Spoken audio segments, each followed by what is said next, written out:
But now I'm delighted to kick off by introducing to you IREX's President and CEO, Kristin Lord, who will host a fireside chat with W.K. Kellogg Foundation Community Leadership Network Fellow Troy Glover, where he will share his perspectives on how impact fellowships play an important role in developing diverse coalitions of leaders to address the multidimensional challenges we're facing now and will be doing so in the future. Kristin Lord is both a model leader who has led many types of organizations and someone who has spent a large part of her career focused on supporting leaders, particularly in the fields of peace and security and democracy and international affairs. She has led IREX since 2014, and prior to joining IREX, Dr. Lord served as acting president and executive vice president of the United States Institutes of Peace. She served as executive vice president and director of studies at the Center for New American Security, where she oversaw the center's research. And she's had leadership roles at George Washington University's Elliott School of International Affairs. She is a prolific writer and speaker on the topic of leadership in particular. In fact, Dr. Lord just co-authored a piece last week on how to support leaders of U.S. foreign policy agencies. And she both has used, she's also in her past designed leadership and fellowship programs for students and professionals, and herself is a beneficiary of a career-changing fellowship with the Council on Foreign Relations. Dr. Lord is a member of the board of directors for the U.S. Global Leadership Coalition and the American University in Cairo. She received her MA and PhD degrees in government from Georgetown University and her BA in international affairs from American University. Please welcome to the stage Dr. Kristin Lord, who will introduce our fellow keynote and the session ahead. Over to you. Thank you so much, Cheryl, and everyone, welcome to the first ever all virtual Global Impact International Impact Fellowship Summit. It is wonderful to be with you this morning. I can't see a single one of you, but I know you're out there, and I'm inspired every day by the work you do to invest in leaders, invest in people, and invest in the change makers who are driving positive developments in communities across the United States and around the world. I'd like to reiterate Cheryl's thank you to our presenters, our partners, the Ford Foundation, the Schusterman Family Foundation, the W.K. Kellogg Foundation, Names and Faces, and Network Partner Submittable for supporting IFS and working with us through this transition. And of course, to all of you again for joining us today. Special shout out to my IREX team colleagues who have been working so hard to adapt this to virtual, and a few of them survived having a near heart attack because I am having a lot of technical problems myself this morning. So thank you to all of them for their agility and their commitment. So as you know, our theme for IFS this year is diverse and equitable leadership for a changing world. And unfortunately, that could hardly seem more relevant for a crazy, crazy year like 2020. We've seen, and we're still living through, in fact, the COVID-19 pandemic with its multidimensional and cascading social impacts. It's threatening public health, of course, but it's also negatively impacting economic recovery and growth, education, social structures, and it's creating the potential for a lot of unrest and conflict. It's exacerbating existing deep fault lines in our societies and proving especially deadly to Black and Brown communities, highlighting deep and ongoing inequality between those of us who are able to work remotely and those who have lost their livelihood or have to keep working on the front line to preserve what little economic security they do have, as well as serve the rest of us. And of course, on top of all this, here in the United States and globally, we are re-examining persistent and structural racism and discrimination in our societies. But I do want to say, fortunately, many people are standing up, seizing this moment and taking action. They're exposing injustice, demanding accountability, and driving positive change. And that's why the work that all of you do is so very important. To come out of this crisis, we need diverse coalitions of effective and ethical leaders who can address these issues and also do so in an inclusive inclusive manner, by the way. I'm jumping ahead. Speaking of inclusive leaders and effective and ethical leaders, it's my great privilege to introduce to you today a shining example of the kind of leadership I'm talking about. We have with us today Troy Glover, a New Orleans director for the Center for Employment Opportunities, and himself a WKKF Community Leadership Network Fellow. Troy is using his expertise in leadership development, community revitalization, and criminal justice reform to create a more equitable New Orleans for people of color. Currently, Troy serves as a New Orleans director for the Center for Employment Opportunities, as I said, and that provides employment and career support to individuals returning home from incarceration. He's the capital campaign manager for the Tate Etienne and Prevost TEP Center with the Leona Tate Foundation for Change, where he's raising funds to turn the first integrated elementary school, McDonough 19, into a civil rights museum, educational space, and affordable housing for seniors. In his spare time, he is also a coach and an external assessor for New Orleans Youth Alliance and Youth Program Quality Initiative. He serves as a board member for Crescent City Community Land Trust, the Living School, and Employee Collaborative. Troy is a graduate himself of the University of New Orleans and is completing an executive master's degree in public administration at Southern University and A&M College. Troy, welcome. Thank you for all your work and welcome to the stage this morning. Thank you for having me, Kristin. I'm excited to be here today, and I should apologize in advance for having such a long bio. I need to know now to cut it at least a few sentences so that we can get to the good stuff, and you don't have to read all the extra stuff. Thanks so much. It's tough to be so accomplished. What can you say? So Troy, you told me when we were talking just this week that you think there's a leadership deficit when it comes to addressing social challenges in our communities. Will you tell our audience a bit more about this leadership deficit you see and what's causing it? Yeah, so when we talked, I spoke a little bit about how there's a leadership deficit, and particularly how that leadership deficit happens in communities of color. And so part of the reason why I talked about that is, as Kristin mentioned, a bunch of the things that I've done, I'm also in the midst of trying to launch a leadership program called the Institute for Diverse Leadership that identifies, trains, and deploys people of color into executive roles within a nonprofit space. And having finally made it to a leadership role myself, I realized that we are told, and in the work, it feels like a leadership role can be unattainable because of a talent deficit.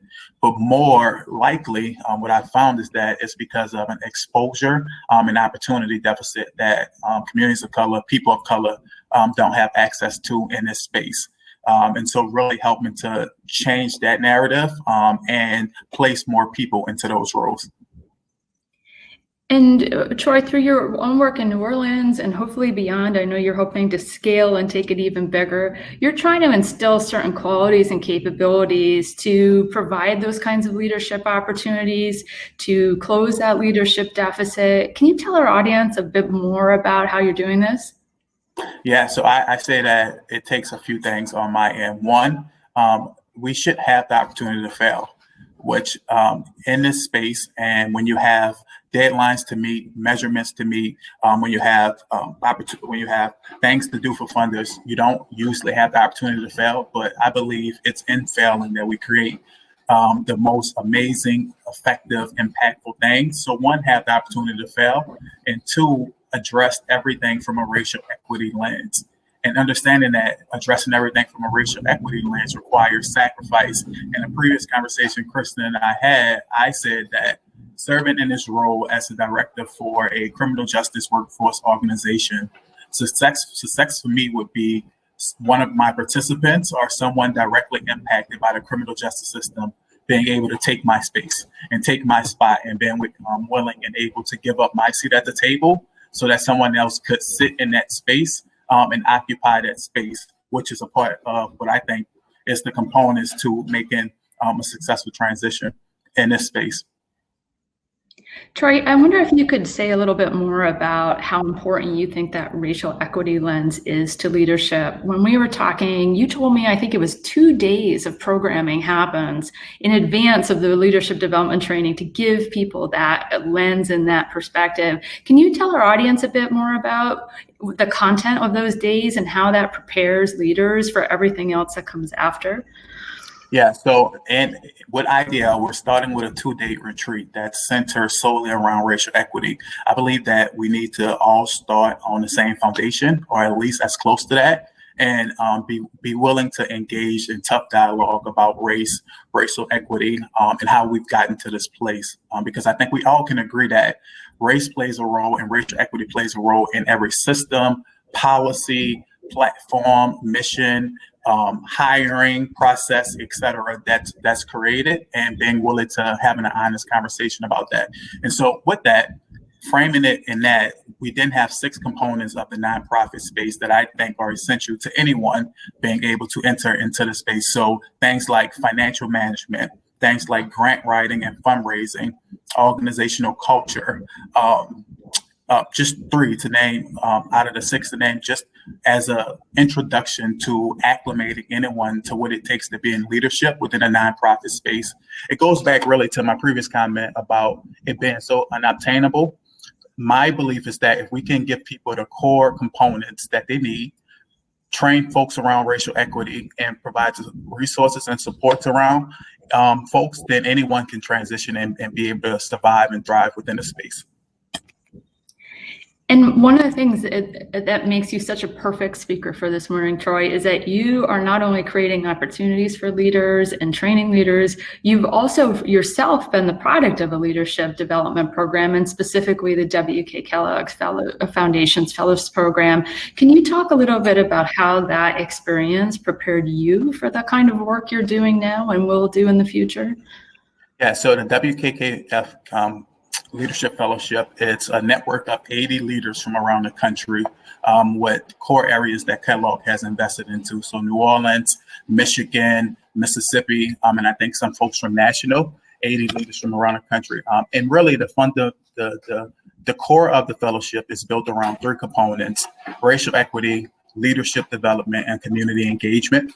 And what I told Kristin the other day is that it's in New Orleans, we have a group of 12, and we all do similar work or like-minded work, and did not really think strategically about how our work intersects until we entered the fellowship, and were able to really dissect each other's work and learn more about each other's hearts, goals, and what drove us to do the work, to be able to see that it shouldn't have taken us to be able to be into the Kellogg Fellowship to see how this work intertwines, and some of the wins that we can have if we work together to create policies or change platforms, et cetera. That's a perfect segue to what I was going to ask you next. I know you're a big fan of leaders getting out of their silos and banding together for collective action. Can you tell us more about that experience you were just mentioning with coalition building in New Orleans? What worked? And why is it so hard? What usually gets in the way? Yeah, I would say what worked and why it's so hard. I think what worked, and one of the things I'm most proud of, is that in New Orleans and across the country, we launched what was called the Return to Citizen Stimulus. So when someone returned home from incarceration, we know that acclimating to society can be harder if you don't have the resources provided to you. And so the federal government did a stimulus for its citizens. And so we imagined what it would look like if we were able to do a return to citizen stimulus for folks returning home from incarceration. And that was able to happen. We were able to give over $2,200 to over 600 people in New Orleans who returned home from incarceration. This was a CEO effort. Because of the Kellogg Fellowship, partly, I looked across the landscape to see what other organizations and folks in leadership could also benefit from being able to touch folks in their network with the fellowship. And so instead of it just being a CEO thing where we could have existed in a silo, we brought in 4 additional organizations across the city to really lay this out and implement this. And it's been one of the most successful implementations in the state of Louisiana. It was the first time anything like this had happened across Louisiana. And it's really changing the narrative about how we see folks returning home from incarceration. So that's kind of what I think is a point of success. What makes it hard is that this space is competitive. Right? We all want the grant dollars. We all have a mission to try to live up to, and we all are trying to do best for the people that we serve. And in that, we can easily get lost in mission drifting, where we're trying to do things that we're really not good at. We can get lost in trying to fill gaps that other organizations exist to fill, and really trying to please funders in a way that it doesn't align to the work that we're trying to do. And so I think creating intentional spaces for leaders, whether this is leaders of nonprofit organizations or leaders of fellowship programs, creating those spaces for people to get to know each other a little bit more. You know, in New Orleans, we love food a lot, and everything is centered around food. And so really using food as an example where folks just need to sit around the table, eat some good food sometimes, and learn a little bit more about each other's work to build trust. And know that the work that we do isn't necessarily about, really the success is about impacting the people that we're trying to serve the most. No, you're absolutely right. We all need to know each other better. And, you know, if I lived in New Orleans, I think I'd have even more success getting people around food. But one thing I wanted to ask you about that, Troy, is it is important to get people around the table and knowing each other. But there, as you said, there are also some real structural disincentives to collaboration in the nonprofit space. Do you have any advice for leaders and also funders about how to break down those obstacles? Because it really takes a lot of conscious effort to get around that. Yeah, so I would say a couple of things. One, fund equitably. So across the landscape, not just in New Orleans, organizations led by people of color are typically funded less than our counterpart. Excuse me. Also, be willing to try new things. We've been trying some of the same things for a long time.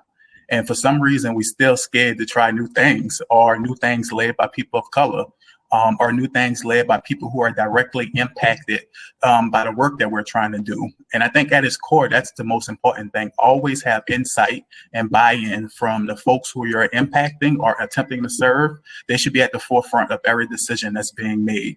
I think once we start to change the narrative around that and create a space where people can actually listen, then we start to see real change. And I wonder, Troy, if you can talk a little bit about the moment we're in now. You know, you and I were talking about how the murder of George Floyd really just put a spotlight on a lot of injustice that had been there for a long time, but it also created a fresh opportunity in some ways if we seize it. Can you talk about how the people in the audience today might seize this opportunity, the spotlight that's on racial injustice right now? Yeah, I would say first, let's all just take a deep breath. Right, as leaders, we are forced, and we try to show up as best as possible, even when we haven't fully taken care of ourselves. And so, what I'm learning the hard way is that I need to take care of Troy first and make sure that I'm good before I can really serve the people I'm attempting to serve, and work within the systems, etc. And once that deep breath is taken, really look across the landscape to see how this isn't a new issue, right? We've had more time to see because the world has paused some, but this isn't a new issue. These issues around social justice and race and gender equality, and support for the LGBTQIA community, this isn't new, and we've had the answers, but I think because we've had time to pause some because the world has stopped, it's in front of more people's face. And that's an opportunity. The fact that more people are looking at the issues that we care about, I would also say in that moment is not the time to get greedy, right? But it's the time to go back to community and go back to the folks who are directly impacted by these issues, and then come up with a collective agenda to push change.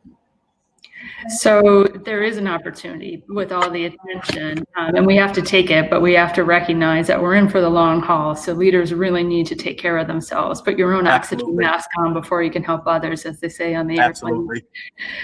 So let me ask you a last question before I know we have to wrap soon. You're talking to a group of people who spend their entire professional lives investing in leaders and trying to really support those change makers in communities.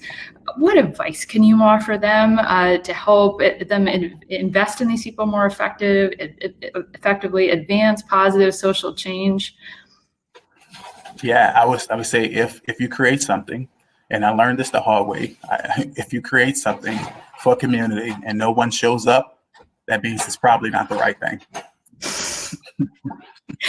Good advice. Good advice. All right, let me ask you one last question, and then Cheryl, I'm going to turn it back to you. Troy, what gives you hope these days? When we look out at the window, when we watch the news, we see a lot of reasons for despair. We see the pandemic continuing. We see a lot of marginalized communities suffering the most. We're looking at a prolonged economic recession. We're seeing a lot of polarization and hate speech online and off. But every day you get up and you take time to invest in New Orleans and the people there. What gives you hope, and what should give the rest of our audience hope too?